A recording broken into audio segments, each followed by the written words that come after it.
In Company Heroes 2, we did something we hadn't done before on previous games, and we actually took a research trip to Europe to visit some of the locations that we've been trying to portray in the game, to get a sense of the history and the culture and the scale, a feeling for these two armies that fought each other. I mean, I've worked on a lot of games, and we always have a narrative, generally. Most of them, even when there's a seriousness to it, they're not quite as gritty or real as this one. In Company Heroes 2, we've covered all of the well-known battles of the Eastern Front. Players are going to be able to fight in the ruins of Stalingrad, defend the city of Leningrad, ultimately push all the way to the Battle of Berlin. We base our story on history. There's a number of characters that we've kind of composited into ours. They're really trying to get their experiences across and, you know, portray the horror and terror of World War II in a way that is sensitive but unflinching. The process for coming up with missions and making them happen, how we get variety like daytime, nighttime, what the actual mechanic is, what the player's gonna do on an ongoing basis is huge.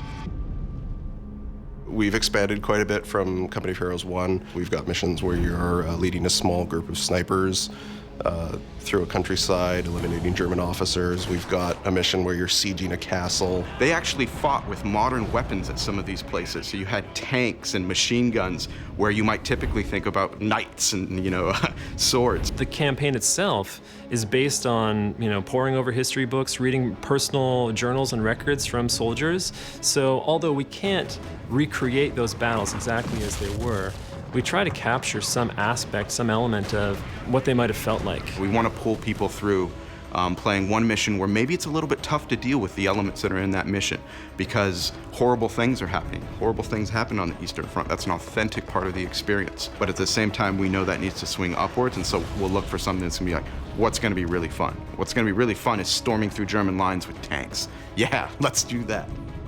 What I love is encapsulating that feel from mission to mission, even beats within mission, to get that swing and flow. And I love it when it comes together and you really feel like you played one mission and got like 3 different experiences. When we talk about the burden of command and the influence of choice on the player, it goes right back to the very basics and how we design the armies. We want to give them choice and make some of these choices really challenging.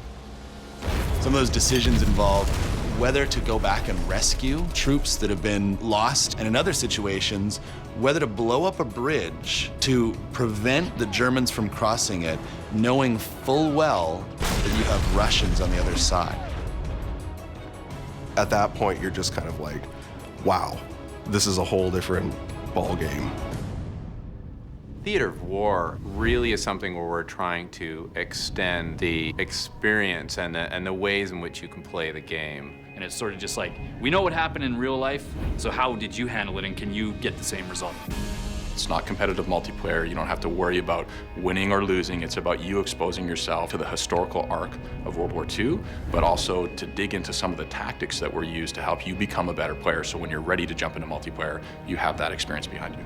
RTSs are inherently abstracted. You know, the camera's up high, and to deliver emotion and the kind of narrative experience that you want in a game is challenging. You're playing from a distance. Often players feel like the hand of God. They feel like they're just kind of controlling these little tiny men, but we wanted the player to feel like each soldier mattered. We have real places with their distinct landmarks. Like when you fight in Berlin, there are places there that you would recognize if you've seen, you know, photos of Berlin from that time, or even been there and seen the ruins of those buildings. We put a lot of detail in the battlefield, so you can zoom down and see it. And once you've seen it, you know it's there, and that, you know, level of detail, even with the camera pulled up, ties you to the experience, sort of immerses you in the game. The feel of Company of Heroes comes from so many systems working together to immerse the player in that environment. The audio has always been incredible. The authenticity of the weapons, the movement of the soldiers, all of those things work together to pull the player into the game. As you play through as a player, I think it's impossible not to get deeper and deeper in that experience. It's real, it's gritty, it's dark, and by the end of it, you can't help but feel attached to the outcome. And I think the gamers are going to be very pleased when they get their hands on it.